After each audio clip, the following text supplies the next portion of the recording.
السلام علیکم ورحمۃ اللہ وبرکاتہ۔ محترم ناظرین، آپ کا ویلکم ہے صدائے کچھ میں۔ تو آج کے اس دوسرے ایپیسوڈ میں آپ کے لیے لائے ہیں ایڈکشن کے جو بھی نقصانات بچے ہوئے ہیں، انشاءاللہ ان کو پیش کریں گے آپ حضرات کی خدمت میں۔ تو ہمارے ساتھ بنے رہیے، اس ویڈیو کو اسکپ مت کیجیے، ٹھیک ہے میرے بھائیوں۔ اللہ کہتا ہے کہ اس نے بیویاں اس لیے بنائی ہے تاکہ تم ان کے پاس سے سکون حاصل کرو، لتسکنوا الیہا۔ لیکن جو انسان کو لت لگ جاتی ہے وہ اس سکون کو برباد کر دیتی ہے، وہ اس سکون کو ختم کر دیتی ہے میرے بھائی۔ ایک طرف بیوی ہوتی ہے، بچے ہوتے ہیں، اور دوسری طرف نشاور چیزیں اور لت ہوتی ہے۔ لوگ بیوی بچوں کو لت کی وجہ سے چھوڑ دیتے ہیں، لیکن لت نہیں چھوڑتے ہیں، اور اس سے خاندان کے خاندان برباد ہو جاتے ہیں۔ ایڈکشن کے ساتواں نقصان جو ہے وہ یہ ہے کہ روحانی کمزور انسان پڑ جاتا ہے۔ انسان روحانی اعتبار سے کمزور ہو جاتا ہے۔ جب انسان کسی لت میں پڑ جاتا ہے تو اس کی عبادتوں میں رغبت ختم ہو جاتی ہے، جو سکون ملنا چاہیے وہ ختم ہو جاتا ہے۔ اللہ فرماتا ہے سورۃ المطففین آیت نمبر 14 میں، اللہ فرماتا ہے ہرگز نہیں بلکہ ان کے دلوں پر ان کے اعمال کا زنگ چڑھ گیا ہے جو کماتے ہیں، کلا بل ران علی قلوبہم ما کانوا یکسبون۔ اور ایڈکشن کی جو نقصان کی 8ویں چیز ہے وہ ہے بے سکونی۔ کوئی بھی لت ہو، اس کی وجہ سے انسان بے سکون ہو جاتا ہے، اس لیے کہ وہ چیزیں اللہ نے سکون کے لیے نہیں رکھی ہیں، بلکہ وہ تو انسان کے سکون کو برباد کر دیتی ہے۔ اور سکون تو اللہ کی یاد میں ملتا ہے، الا بذکر اللہ تطمئن القلوب۔ اللہ فرماتا ہے وہ لوگ جو ایمان لائے اور جن کے دل اللہ کے ذکر سے اطمینان پاتے ہیں، سن لو اللہ کے ذکر ہی سے دلوں کو سکون ملتا ہے۔ سورۃ الرعد آیت نمبر 28۔ اور ایڈکشن کے نقصان کی 9ویں چیز ہے معاشرتی طور بھی نقصان۔ میرے بھائیوں، چوری کی لت، دھوکہ دھڑی کی لت، بدکاری کی لت، اس طرح کی لتوں سے انسان خود کو برباد کر دیتا ہے، برباد ہو جاتا ہے، ساتھ ہی دوسرے لوگوں کو بھی اس سے نقصان ہوتا ہے، ان کو بھی برباد کر دیتا ہے۔ اور ایڈکشن کی 10ویں جو ہے بہت ہی خطرناک چیز ہے، وہ ہے خود اعتمادی کی کمی۔ جب انسان لتوں میں پڑ جاتا ہے تو اس کے اندر خود اعتمادی آ جاتی ہے، سیلف کانفیڈنس جو ہے جس کو کہتے ہیں، اس کی کمی ہو جاتی ہے۔ اور 11واں نقصان ہے ایڈکشن کا، توبہ کی توفیق نہیں مل پاتی ہے میرے بھائیوں۔ نبی صلی اللہ علیہ وسلم نے فرمایا کہ ہر بندہ جس حالت میں مرتا ہے اسے اسی حالت میں اٹھایا جائے گا۔ صحیح مسلم کی حدیث ہے نمبر 2878۔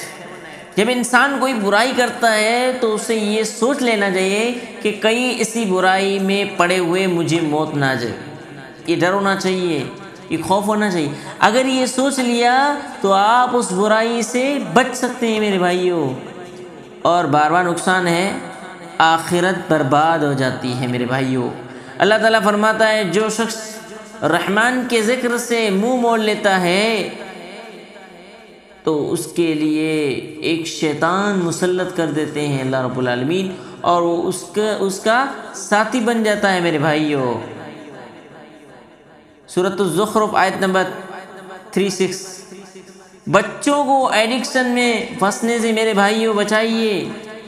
ان کو کیسے بچانا ہے، چند جو رولز میں آپ لوگوں کو بتاتا ہوں، وہ آپ اپنائیے، اپنے بچوں کو ایڈکشن کی لت سے بچائیے میرے بھائیوں۔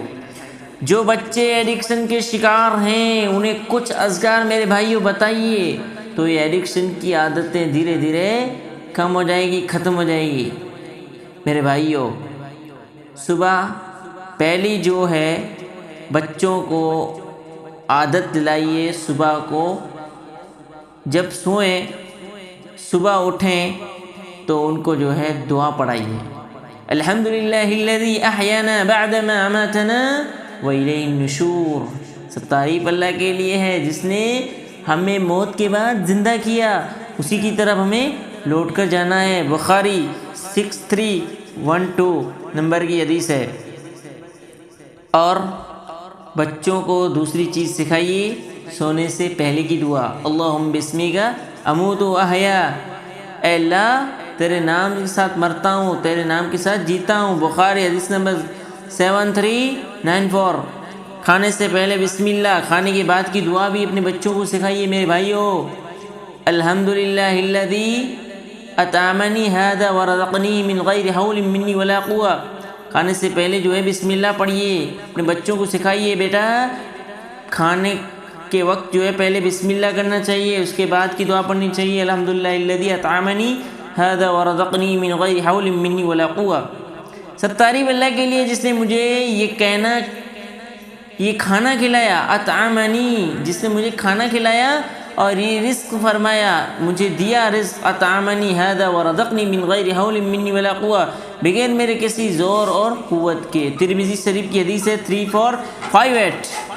نمبر 5 میرے بھائیوں، ٹوائلٹ میں جانے سے پہلے کی دعا اپنے بچوں کو سکھائیے۔ کون سی دعا ہے؟ اللہم انی اعوذ بک من الخبث والخبائث۔ ابو داؤد کی 13 نمبر کی حدیث ہے 30۔ اے اللہ میں ناپاک جنوں اور ناپاک جو ہے جنیوں سے پناہ مانگتا ہوں۔ بخاری حدیث نمبر 142، مسلم کے اندر 375۔ اور ٹوائلٹ سے واپس نکلنے کی بھی دعا اللہ کے رسول نے سکھائی ہے، اور اپنے بچوں کو آپ سکھائیے، غفرانک، میں تیری بخشش چاہتا ہوں اے میرے اللہ۔ ابو داؤد کی 30 نمبر کی حدیث ہے میرے بھائیوں۔ 7ویں چیز ہے گھر میں داخل ہوتے وقت کی دعا اپنے بچوں کو سکھائیے، اللہم انی اسألک خیر المولج وخیر المخرج، بسم اللہ ولجنا وبسم اللہ خرجنا واللہ ربنا توکلنا۔ یا اللہ میں تجھ سے اچھی داخل ہونے اور اچھی نکلنے کی دعا کرتا ہوں۔ میرے بھائیوں، اللہ رب العالمین سے آپ ایسی دعا جو ہے کیجئے، اے اللہ اچھائی کی داخل ہونے اور اچھائی کی نکلنے کی دعا کرتا ہوں، اللہ کے نام سے داخل ہوتا ہوں، اللہ کے نام سے نکلتا ہوں، اور اپنے رب پر توکل کرتا ہوں، بھروسہ کرتا ہوں۔ اور گھر سے باہر جب جائیں تب بھی دعا پڑھیں۔ 8ویں چیز بچوں کو یہ بھی سکھائیے، بسم اللہ توکلت علی اللہ لا حول ولا قوت الا باللہ۔ اللہ کے نام سے نکلتا ہوں، اللہ پر بھروسہ کیا ہے اور اللہ کے سوا نہ کوئی طاقت ہے نہ قوت ہے میرے بھائیوں۔ سنن ابی داؤد حدیث نمبر 5095 اور ترمذی کے اندر 3426 نمبر کی حدیث موجود ہے۔ نمبر 9 بچوں کو سکھائیے علم میں اضافے کی دعا۔ کون سی دعا ہے؟ رب زدنی علما، رب زدنی علما، اے اللہ میرے علم میں اضافہ فرما۔ اور 10ویں چیز ہے مصیبت آنے پر دعا اپنے بچوں کو سکھائیے۔ کون سی دعا ہے؟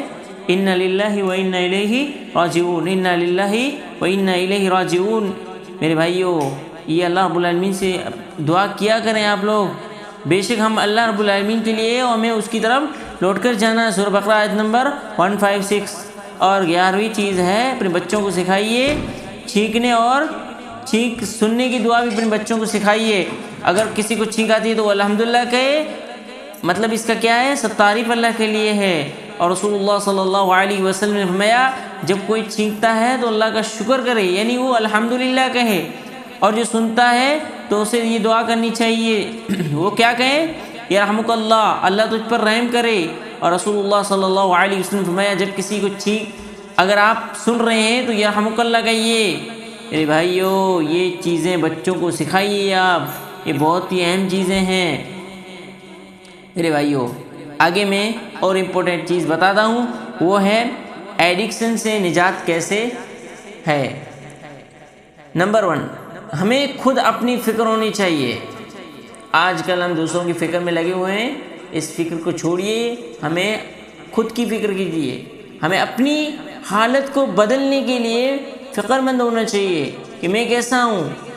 ہم جس بیماری میں مبتلا ہیں ہم اس بیماری کا علاج کرنے کے لیے فکر مند ہونے چاہیے، اس لیے کہ جب تک یہ فکر ہمارے اندر نہیں ہوگی ہمارے اندر کوئی بھی بدلاؤ نہیں آ سکتا ہے میرے بھائیوں۔ اللہ تعالیٰ فرماتا ہے بے شک اللہ کسی قوم کی ان اللہ لا یغیر ما بقوم حتی یغیر ما بانفسہم، بے شک اللہ کسی قوم کی حالت نہیں بدلتا ہے جب تک کہ وہ اپنی حالت خود نہ بدلے۔ سورۃ الرعد آیت نمبر 111 رب العالمین یہ فرما رہا ہے۔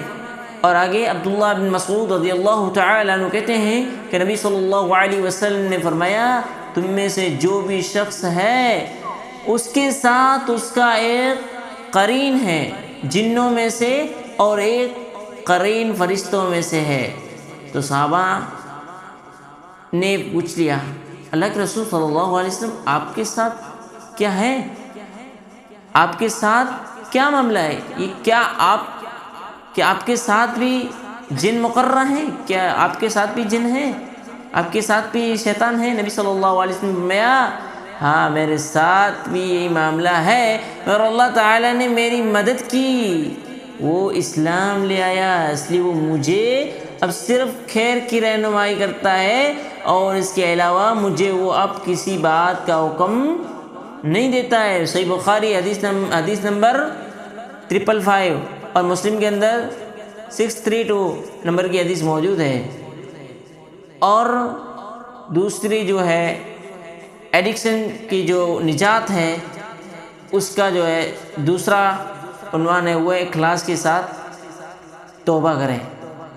اگر آپ کے پاس کوئی گناہ ہو گیا ہے، کوئی بھی گناہ سرزد ہو گیا آپ سے، تو آپ اخلاص کے ساتھ توبہ کیجئے، اور تم سب کے سب اللہ رب العالمین کی طرف رجوع کرو اے ایمان والو، تاکہ تم کامیاب ہو جاؤ۔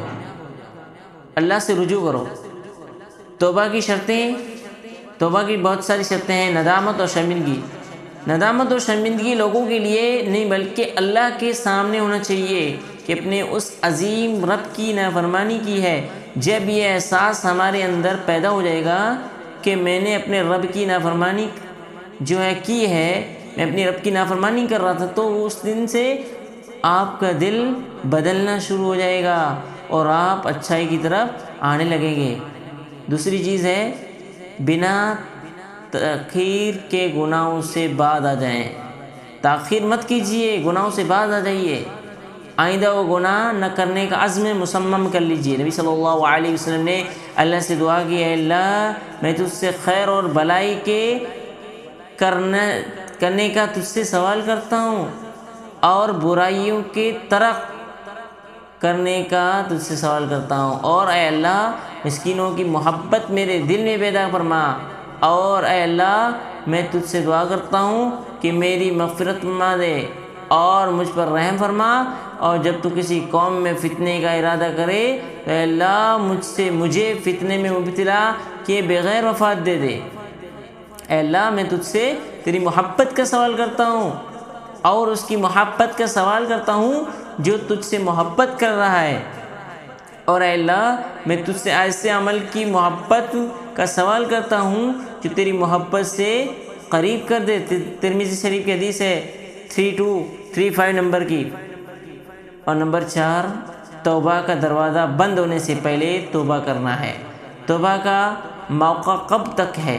ابن عمر رضی اللہ تعالیٰ عنہ کہتے ہیں کہ نبی صلی اللہ علیہ وسلم نے فرمایا کہ جب تک بندہ گرگرے کی حالت میں نہ ہو اللہ تعالیٰ اس کی توبہ قبول فرماتا ہے۔ میرے بھائیوں ترمذی شریف کی حدیث موجود ہے یہ۔ اللہ تعالیٰ فرماتا ہے کہ اللہ کے ذمے صرف ان لوگوں کی توبہ قبول کرنے کا ہے جو نادانی، جہالت یعنی انجام سے بے فکر ہو کر کوئی گناہ کر بیٹھتے ہیں پھر جلد توبہ کر لیتے ہیں، تو ایسے لوگوں کی توبہ اللہ قبول کر لیتا ہے، اور اللہ سب کچھ جاننے والا ہے، حکیم ہے۔ اور توبہ ان لوگوں کی نہیں ہے جو زندگی بھر گناہ کرتے ہیں، یہاں تک کہ جب ان میں سے کسی کو موت آ جائے تو کہنے لگتے ہیں کہ اب میں توبہ کرتا ہوں، اور نہ ان لوگوں کی توبہ ہے جو کفر کی حالت میں مر جاتے ہیں۔ ایسے لوگوں کے لیے ہم نے دردناک عذاب تیار کر رکھا ہے۔ سورۃ النساء آیت نمبر 17-18۔ ابو ہریرہ رضی اللہ تعالیٰ عنہ کہتے ہیں کہ نبی صلی اللہ علیہ وسلم نے فرمایا کہ جس نے سورج کے مغرب سے طلوع ہونے سے پہلے توبہ کر لیا تو اللہ تعالیٰ اس کی توبہ کو قبول فرما لیتا ہے۔ صحیح مسلم حدیث نمبر 2703۔ توبہ کے آداب کیا ہیں؟ سچے دل سے عاجزی کے ساتھ توبہ کریں، یعنی زیادہ سے زیادہ اللہ تعالیٰ کے سامنے گڑ گڑا کر اپنے گناہوں کا جو ہے اعتراف کریں۔ اے اللہ میرے سے گناہ سرزد ہو گیا ہے، توبہ کریں۔ میرے بھائیوں گناہ کو مٹانے کے لیے زیادہ سے زیادہ نیکیاں کریں۔ کبھی توبہ کرنے والے کو برا بلا نہ کہیں۔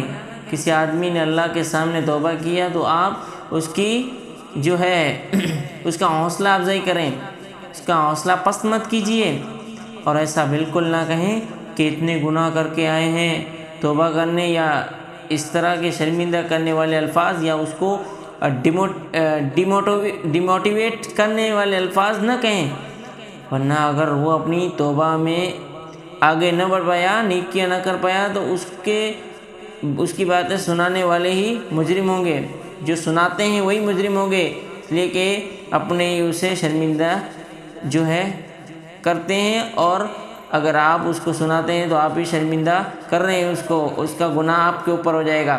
کبھی کبھی ایسا بھی ہوتا ہے کہ کوئی شخص گناہوں میں ہوتا ہے لیکن وہ اللہ کی طرف سے آنا چاہتا ہے، لیکن لوگ اسے اس کے گناہوں کا طعنہ دیتے ہیں کہ بھئی آپ اتنے گناہ کر رہے ہیں، آپ یہ نہیں کر رہے ہیں، آپ نماز نہیں پڑھ رہے ہیں، یہ کر رہے ہیں، وہ کر رہے ہیں، اس طرح طعنہ دیتے ہیں، شرمندہ کرتے ہیں، اس کی وجہ سے وہ اللہ کی طرف سے لوٹ ہی پاتا ہے۔ لہٰذا اگر کوئی شخص توبہ کرنا چاہ رہا ہے تو ہماری ذمہ داری ہے کہ ہم اس کی حوصلہ افزائی کریں، اس کو سپورٹ کریں۔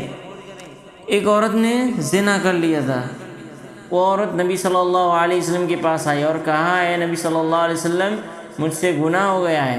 نبی صلی اللہ علیہ وسلم نے اس کے گھر والوں کو طلب کیا اور کہا کہ یہ حمل سے ہے اور جاؤ اس کی کفالت کرو، جب بچہ ہو جائے گا تب اس کے بعد لے کر آنا اس کو۔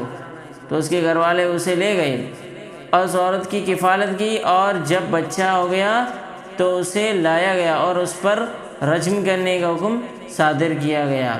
تو عمر رضی اللہ تعالیٰ عنہ نے کہا، اے نبی صلی اللہ علیہ وسلم، آپ اس کی نماز جنازہ پڑھنے جا رہے ہیں، یہ تو بدکار عورت ہے۔ نبی صلی اللہ علیہ وسلم نے فرمایا، اے عمر، اس نے ایسی سچی توبہ کی ہے، اگر مدینے کے 70 افراد میں اس کی توبہ کو تقسیم کر دیا جائے تو تمام لوگوں کی مغفرت ہو جائے گی۔ صحیح مسلم حدیث نمبر 1696۔ لہذا ہمیں اس سے یہ سبق ملتا ہے کہ ہمیں کسی کو حقیر نہیں سمجھنا چاہیے کہ یہ بہت بڑا مجرم ہے، شرابی تھا اور اب یہ توبہ کر کے بہت بڑا اللہ کا ولی بننے آ رہا ہے، ایسا نہیں کہنا چاہیے میرے بھائیوں، اس لیے کہ ہو سکتا ہے وہ آپ سے تقوی میں آگے چلا جائے، اللہ کب کس کو کون سا مقام عطا کر دے، ہم کچھ نہیں کہہ سکتے میرے بھائیوں۔ اللہ فرماتا ہے، جو لوگ دعا کرتے ہیں، اے ہمارا رب، ہم ایمان لے آئے، ہمارے گناہوں کو معاف فرما دے اور ہمیں دوزخ کے عذاب سے بچا لے، یہ وہ لوگ ہیں جو صبر کرنے والے ہیں، سچی اطاعت گزار ہیں، اللہ کی راہ میں خرچ کرنے والے ہیں اور اسحار کے وقت میں معافی مانگنے والے ہیں۔ سورہ آل عمران آیت نمبر 16-17۔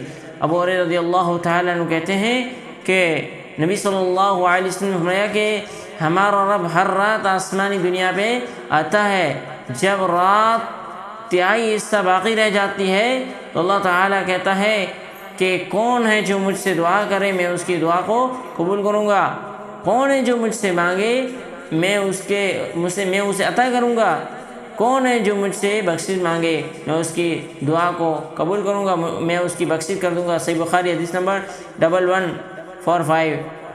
محترم ناظرین، تو آج کا یہ دوسرا ایپیسوڈ تھا، انشاءاللہ تیسرا ایپیسوڈ کل آئے گا۔ اللہ رب العالمین سے دعا کرتے ہیں اللہ رب العالمین ہمیں ایڈکشن کی جتنے بھی نقصانات ہیں ہمیں اس سے بچائے، محفوظ فرمائے، آمین۔ السلام علیکم۔